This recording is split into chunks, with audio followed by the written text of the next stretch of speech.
আমাদের ব্যাটিংটাই আজকে ম্যাচটা হেরেছে। ছক্কা নাইম বলে হয়, এতে ছক্কা মারিবার অ্যাবিলিটি আছে না, কোনো অ্যাবিলিটি নেই এতে ছক্কা মারিবার। নিশ্চয়ই মন খারাপ, কারণ কি এমন একটি হার আমরা প্রত্যাশা করি নাই। রংপুরের বোলিং দেখে আমরা খুবই মুগ্ধ হয়েছি, তবে নিজেদের হার মানে নিতে পারছি না আমরা। এই রংপুরকে হারানোর সাধ্য আছে কার? ঢাকা থেকে সিলেট, এরপর চট্টগ্রাম, টানা 8 ম্যাচ জিতেছে নুরুল হাসান সোহানের দল।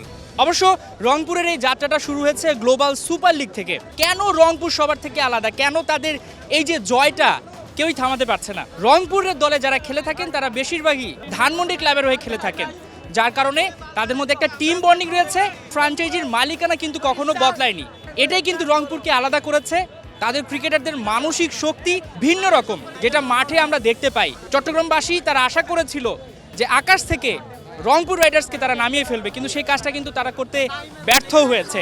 শীর্ষস্থান ধরে রেখেছে রাইডাররা। কি বলো ভাই, দুঃখের কথা ভাই, কক্সবাজার থেকে আসি ভাই, আজকের ম্যাচ জিতবো আশা করে, বুঝছেন? এই তো এত দূর আসলে ভাই, এই নাইমের কাটা দেখে ভাই হতাশ ভাই, বলার কিছু নাই ভাই। নাইমকে যদি না নিয়ে হায়দার আলীকে নিত আপনার, আমার মনে হয় বেটার হতো, বুঝছেন? নাইম আপনার 22টা বল যে খেলো, আপনার মনে 19টা রান নিলে, বুঝছেন? ছক্কা নাইম বলে হয়, এতে ছক্কা মারিবার অ্যাবিলিটি আছে না, কোনো অ্যাবিলিটি নেই এতে ছক্কা মারিবার। এতে জায়গা লোকাল প্লেয়ার ঢুকাইলে আর বালা খেলিব, এদের খেলা লই ছক্কা নাইম, এতে তো কোনো হাম নাই। অনেক কষ্ট করে আসছে এখানে খেলা দেখতে, কিন্তু আমরা হতাশ। চট্টগ্রামবাসী জিতবো কনফার্ম, কাপ নিব, চ্যাম্পিয়ন এবার কনফার্ম। নাইম সে কোথা থেকে তুলছে জানি না, একদম বাজে। তার খেলা দেখে বেশি হয়রানি হয়েছি, বেশি গ্যালারিতে বসে মনে মনে কি বলে, এখানে আসছি টাকাও লস, সময় লস, সব লস। নিশ্চয়ই মন খারাপ, কারণ কি এমন একটি হার আমরা প্রত্যাশা করি নাই। রংপুরের বোলিং দেখে আমরা খুবই মুগ্ধ হয়েছি, তবে নিজেদের হার মানে নিতে পারছি না আমরা। শামীম হোসেন পাটোয়ারি যদি আরেকটু মারতো তাহলে আমরা জিততে পারতাম নিশ্চয়ই। ফিরে আইও আমাদের ঘরে। চিটাংয়ের দর্শক অনেক প্রত্যাশা করেছিল, কোন জায়গাটা ম্যাচ হেরেছে? আমরা আসলে আমাদের ব্যাটিংটাই আজকে ম্যাচটা হেরেছে। রান 165 এমন কোনো বড় বিষয় ছিল না, কিন্তু আমাদের ব্যাটিংটা আজকে আনফর্চুনেটলি কোল্যাপস করে ফেলছে। খালেদ আহমেদকে কি কোনোভাবে মিস করছেন কি?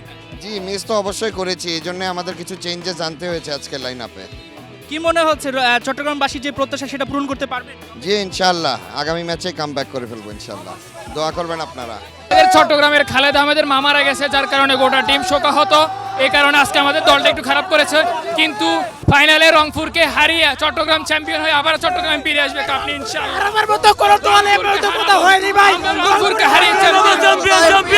ওরা আমাদেরকে যেভাবে ধরছে মনে হয় আমরা জীবনে জিততে পারবো না, কিন্তু আমরা কথা বলি মাঠে, আমরা মুখে কথা বলি না। রংপুরের জন্য অবশ্যই শুভকামনা, এরা টানা 8 ম্যাচ জিতছে, তো আমাদেরও তো আরও অনেক সুযোগ আছে, আরও প্রায় 3টা ম্যাচ আছে, তো এবার আমরা আরও ভালোভাবে কামব্যাক করবো। রংপুর 8 ম্যাচে উইন করছো, আশা করি আমরা কোয়ালিফাই, প্রথম ম্যাচ জিতার পরে ইনশাআল্লাহ ফাইনালে আমরা চ্যাম্পিয়ন হব ইনশাআল্লাহ।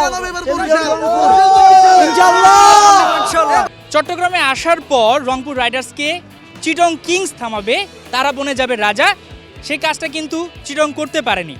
তবে দলটির মালিক একদমই মন খারাপ করেননি, তিনি আশাবাদী চিটং কিংস রাজাদের মতোই প্রত্যাবর্তন করবে। মাহমুদুল হাসান সজীব, 71, চট্টগ্রাম।